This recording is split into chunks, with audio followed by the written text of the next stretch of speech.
Hello. So my name's Joe Martin. Is that too loud? No, louder. Okay.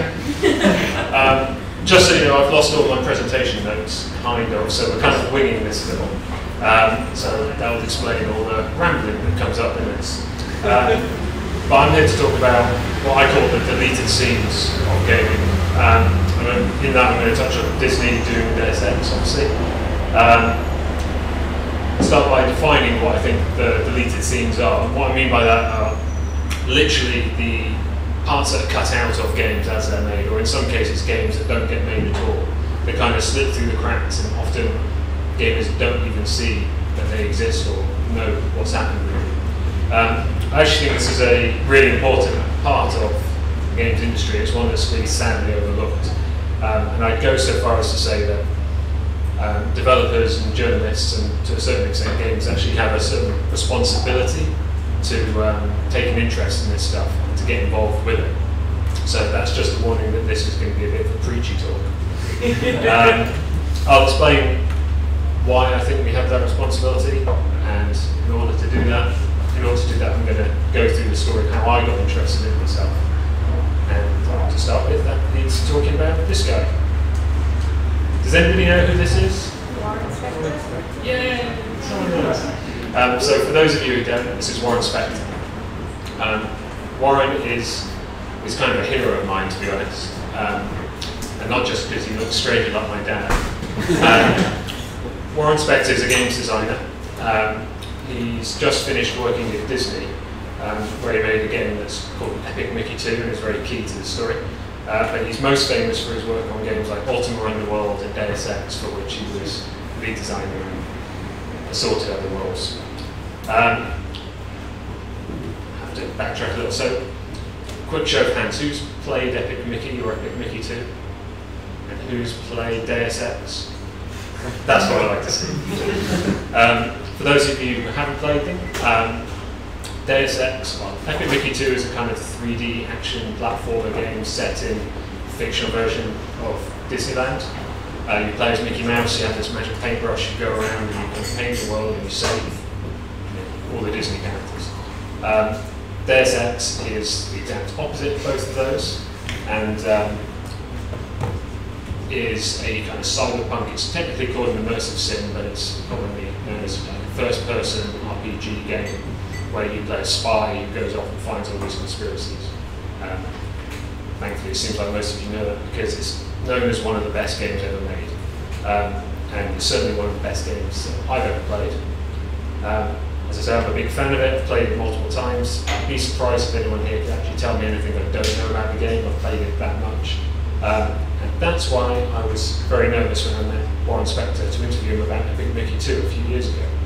And in talking about Epic Mickey 2, we're not talking about this guy. Does anyone know who this is? Mickey Mouse. Also like a rabbit, close. Kind of all close. This is Oswald the rabbit. Oswald the rabbit, for those of you, or all of you who don't really know, is a character who was created by Walt Disney in 1927, which puts him before Mickey Mouse was made. Walt Disney and the Disney Company. I see Andy in the back behind you there. Couldn't say it. So Walt Disney made Oswald the Rabbit in a partnership with his film studio. Then they had a falling out. This is a short version of the story. There's a long, much more interesting version if you want to get into it. But they made this character. They had a falling out. Disney lost the rights to Oswald the Rabbit. And so, in retaliation, because they wanted to make their own new stuff, they made Mickey Mouse, and that's where Mickey Mouse comes from.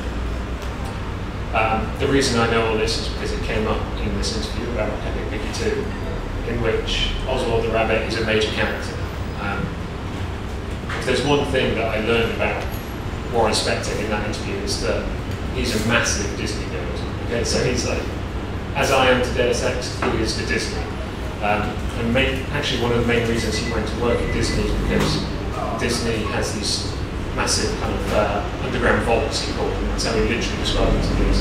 The Disney archives, where they keep all of their materials and memorabilia, script actual deleted scenes from these games, and Warren wanted access to those. He goes diving into them and he finds out about Oswald the Rabbit, and he made Epic Mickey 2 primarily as a vehicle to introduce Oswald the Rabbit back to modern audiences. So you can actually see deleted scenes already playing a role in what designers and developers are doing. He was telling me about all this. I think that's really cool. Yeah, that's good that we have these archives that we can go back to and revisit. And I commented, it's a shame that we don't have one for gaming. There's no archive like that for computer games. And that led us to talking about this guy. Does anyone know who this is?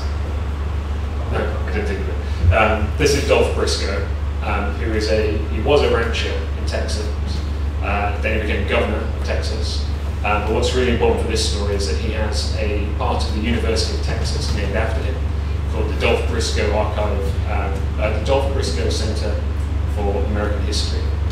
And that is where Warren kind of put all of his information, all of his deleted scenes, all the memorabilia that he'd accrued from his entire career, everything that he actually personally still had, and put into this archive for the university to look after. And he didn't just do it on his own, he also worked with other developers such as Richard Garrett and Chris Roberts, and they put all their stuff into this archive. So I found out about this 2 years ago, and ever since I've been kind of going in where I can and taking bits out and trying to popularize it. I tell people about this a lot, and it's kind of one of my major bugbears about this is that not many people seem to know about it. Everyone here should try and have a look at this archive if they can. It's totally free to access. There is a small charge for getting the files out and photocopying and sent to you, but it's not that much, it's like 50p a page. There's some stunning stuff in there, from actual playable prototypes and copies of source code, all the way through to interviews that they've done in marketing their games. So as I say, I go into the archives, and one of the most recent things I've found, which I'm going to show to you now, it's something that's never been seen before, as far as I know. So these are 2 pages from the original plot brainstorming sessions for Deus Ex 3, which is what Ironstorm was working on when they went bust and completely collapsed. So these are 2 versions of the game that we could have had instead of Human Revolution. This one here, I know it's hard to read, but this one here is called And Then They Pull You Back In. And the one on the right is for another game called Infiltrate the Cult. And yeah, there's 6 of these in this document, and to me this sort of stuff is fascinating. This is like the holy grail of games journalism. I'll talk a little bit about what's in them because it's hard to read. So the one on the left, And Then They Pull You Back In, the picture is about a character called Xavier Gale, who just after the events of Deus Ex 1, it runs parallel to start with. He's a Black Ops agent, he's all augmented, he's got robot arms and robot legs, and he finds out that the missions that he's running are basically a front. He's actually working for drug cartels, and these drug shipments being contaminated, sent out. There's a big conspiracy behind it, so he goes on the run. And then obviously he gets pulled back in. It's actually not clarified that this is how early these documents are. There's somewhere in there's a line saying, we're not sure how he gets pulled back in. It's put forward that he's told he'll be court-martialed, will you do this one last mission for us? And then in another version they say that he kidnapped his wife and hold her at gunpoint and make him do it. But he gets pulled back in, and the whole game, in these, you can see there's a couple of missions briefly outlined. That forms the bulk of the game. And what's interesting about that, I find, is that missions that they outline, actually, they alternate between modern day and kind of flashbacks, which is interesting because the next game that Harvey Smith made, who's the lead designer on the original Deus Ex and Deus Ex 2, although he wasn't, as far as I can tell, attached to this specific draft, uses his next game, Area 51 Black Site, uses the same structure of kind of alternating between flashbacks and modern day missions. So again, you can see these kind of things going through. And the same is true for the one on the right as well, called Infiltrate the Cult, which is set immediately after the original Deus Ex. At the end of Deus Ex, one of the endings involves the player wiping. Does anyone mind spoilers? At the end of Deus Ex, you can do a basically destroy all global communications and crash the internet and turn the world back into little villages. At the end of that, you play a soldier who goes to investigate it. There's absolute chaos, and your sister gets involved in the cult, and the bulk of the game is going off to rescue them. And again, what I find interesting about that is that it's very close to one of the original plot outlines of Bioshock. Warren Spector and Ken Levine worked very closely together at Looking Glass Studios, and again, Ken Levine wasn't associated with this, but you can perhaps see that there's levels of influence going through. This is mainly here to alleviate from the blocks of text. I wrote about one of the original versions for the actual first Deus Ex for Eurogamer, so I'm not going to go back over that stuff. If you want to read it, it's out there. Suffice to say that that game changed a lot, and this is some of the first early concept art for that. The woman on the right is how J.C. Denton's character would have looked if she would have been a woman, which you can't do in the main game, and that's alternate box art on the right. So this is stuff that's come from the Dolph Briscoe archive, but this, you don't have to just release things to archives. There are other ways to get media and this sort of content out there, and that's what I'm going to briefly touch on. These people. So everyone here has played Doom, right? So this is from the Doom Bible, and it's the first kind of documented stuff about original versions of Doom. On the right, again, we've got character names, and these are playable characters who starred in the game. Lorelei Chen, John Petrovich, and Dimitri Paramount, who, along with Xavier Gale from earlier, kind of proved that game developers are really bad at coming up with character names. This is interesting again because Doom, like Deus Ex, is one of the defining games of our medium, of our art form, and it actually had a very turbulent development process. That is best shown in this. So this is how Doom looked in its earliest prototype. Then it progressed to this in the top left, and then it ended up in the top right. Doom originally started out much more like Left 4 Dead than how it ended up. We all know Doom now is kind of a very simple, fast, boiled down game, run, gun, collect key cards. To win the game was kill me, John Romero. But it actually started out as a 4-player cooperative game in a single, massive, open world environment. And that's why you see in these early versions, again it's hard to read, but you actually have elements like player health here, and mini-maps so you can track where all the other players that you're playing with are in this huge level. One of the weirdest things I found about this is in the bottom right here we have an inventory for your character, and sample items that you would have carried include Captain's Hand, Heart of Lothar, and a sandwich. These are what eventually got replaced as key cards, but they would have been puzzle elements to get past the game. As Doom progressed in its development, though, they dropped these elements out, and eventually they ended up as just the game we know now. An interesting story behind that is actually the difference between how the game started and how it ended up is actually basically one man. It's Tom Hall. So when Doom was in development, Tom Hall, who was a founding member of it, wanted to work on this big 4-player massive game. And instead, John Carmack, who was one of the defining voices of the game, wanted to make a technical game, which was very technically driven, but wasn't necessarily very heavy on story. And that's why we attribute this famous quote to him.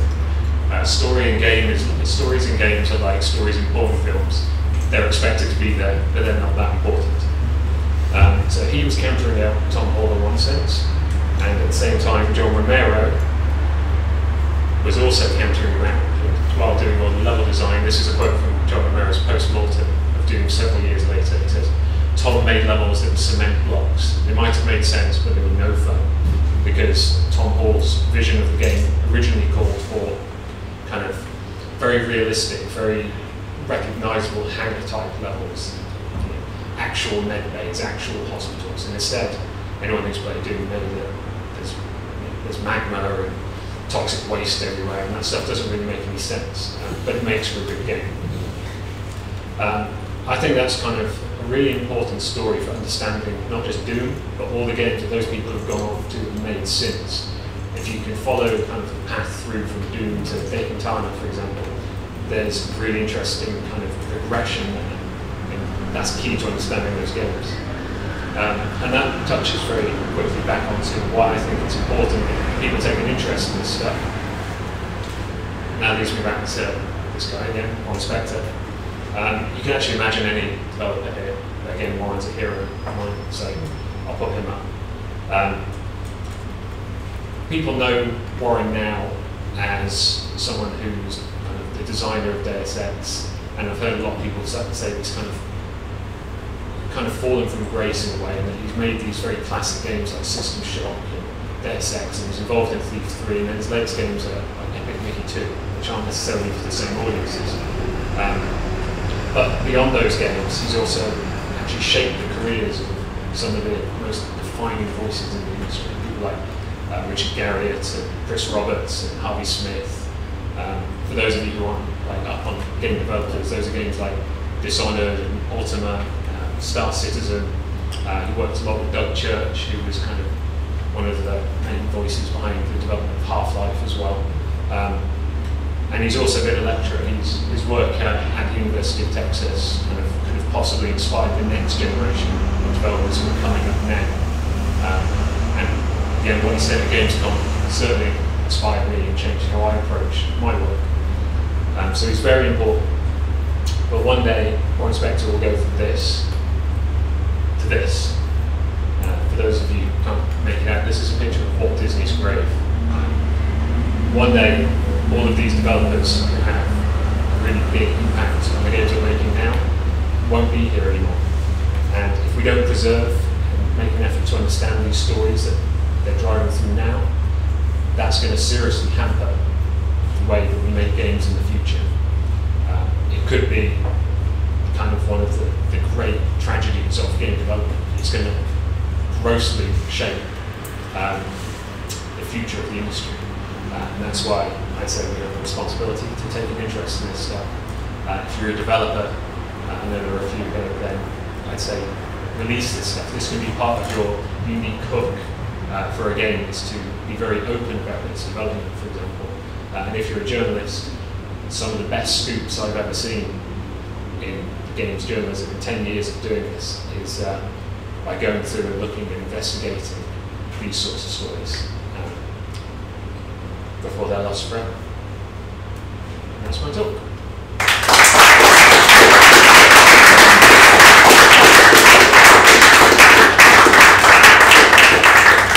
I'm told I have time for exactly 2 questions and no more. Good. Only one person's got a hand. Can you ask 2 questions? I've got one.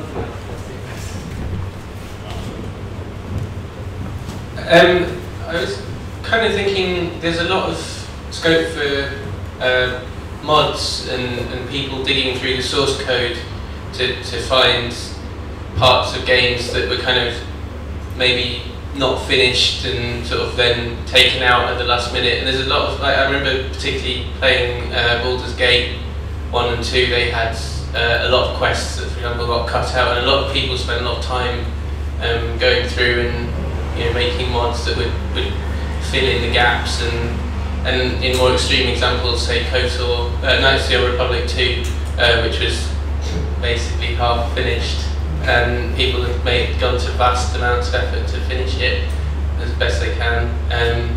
I just thought that's quite interesting, the way that some of the stuff is that is not so much the developer's own notes and things, but it's the stuff that's actually still there in the games. And yeah, I just thought that was kind of interesting thing that kind of gets lost a bit after the game is released, but people do go and look for it. I think that's absolutely true, actually. Just step back here so I'm on the way to the camera. Yeah, there's a lot of games that have done that. Vampire, stupidly named Vampire the Masquerade Bloodlines. game is kind of a classic example of that as well. But it's really interesting because that stuff isn't always good as well. Those stories get held up as like, we want that stuff to be baked into a game so we can have the experience of finding it, like with KOTOR. But it's also true of, say, the hot coffee mod. I think the hot coffee mod is actually another like really important thing to think about, because that wasn't in the game when it was released, but that was something that the developers thought about making. The fact that they thought about making it and went so far as to prototype it and leave it hard baked in the game. So it went even further. They didn't just start making it and think, shall we do this, shan't we? They got as far as making it and leaving it in the source files and actually shipping it with the game. That tells us a lot, for both better and worse, about the way that game was developed. And yeah, I absolutely agree. Like, there should be more of this stuff that people are actually taking a role in and covering in both the playable formats as well. There's 2 questions. I've already asked the question. There's a kind of tenet that I know mostly through general creative arts rather than necessarily games design, which is to kill your babies. So if you're writing a story, the line in it that you probably love the most is probably the one that's holding things back. I know Joss Whedon talks quite a lot about this in terms of his like directorial vision. In the sense that all of these deleted stuff, how much do you think that's the core of what the designer's really trying to go for? Or do you think it's potentially more important that that desire is a catalyst for then what the greatness that gets created? Where's the real goal? Is it what comes out because they really want to do this but haven't and come up with this amazing thing, or is it that this is what we're really trying to go for?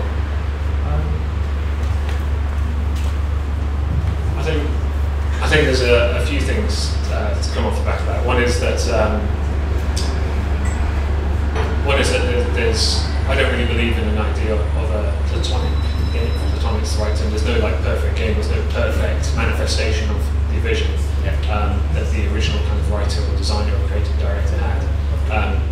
And so to kind of fault something for straying from that over the course of its development isn't something I necessarily agree with. But I'm also reminded of, again, to go back to my Warren Spector fanboyism,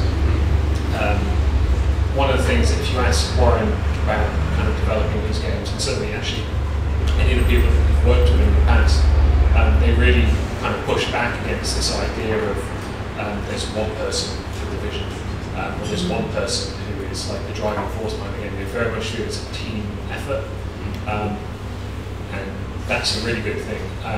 So I only briefly touched on the original Deus Ex, but a really great example of that is how that progressed from its first outline story document. It's this big 60-page document describing what the story was going to be, and it was literally like Russia invaded America and China was invading the EU, and a lot of the game was set in Houston Airport for some reason. And you would be going around like shipping, like the president got like stuck in one part of Texas, and you had to go and get him and then bring him through a huge open level to the other side of Texas because Texas was seceding from the United States. He got very crazy. And I've seen a lecture, actually, one of the lectures that Warren Spector gave, one of the ways that he gives lectures at the University of Texas, is to have the developers that he's worked in come in and just have extended 2-hour conversations with them. Those are all available on YouTube, by the way, and you should absolutely go watch them if you're interested in this sort of stuff. One of the people we spoke to was Harvey Smith, who became the lead, one of the designers on Deus Ex. And it was Harvey Smith who came to him and said, "You can't do that story. That design does not work." And Harvey puts it down to having an intimacy with the tools that they're actually making. He was much closer to the hands-on process of making the game, whereas Warren was kind of writing this huge story. And Harvey was, our engine, we're using the Unreal Engine, it can do big levels, it can't do Texas. And so they cut that from the game.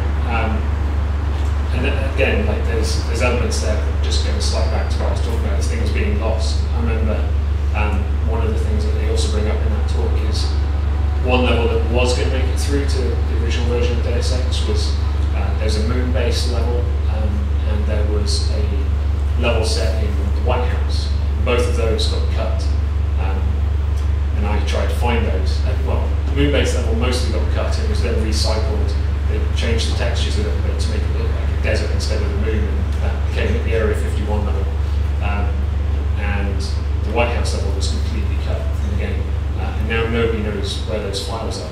If you drop back chat to that, good maybe 10 or so developers and designers from that game, they all know they're out there somewhere, and nobody knows where they are. I mean, there are still rogue versions of these games, these prototypes floating around.